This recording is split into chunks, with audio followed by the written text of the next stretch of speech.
Sa libon-libong mamamayan ng Valenzuela City, kaunti lamang ang nakakaalam sa tunay na kasaysayan na isang kayamanang katagal na itinuturing lihim bago ito binunyag ng buong bansa.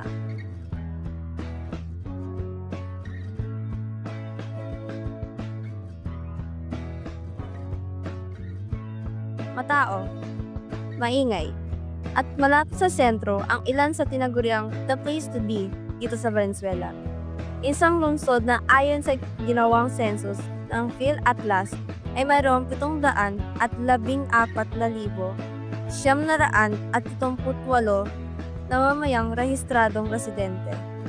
Lala ang lungsod na ito sa kanilang malalawak na parke, pati na rin ilan sa museo na galayong protektahan ang kasaysayan na naghahari noon.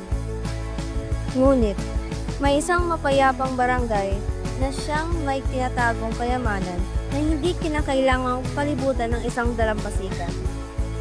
Kaya naman, para lubusan pa itong makilala at maintindihan, nagpasya ang aming grupo na pumunta sa Barangay Tagalag, ang kanlunan ng Tagalag Fishing Village.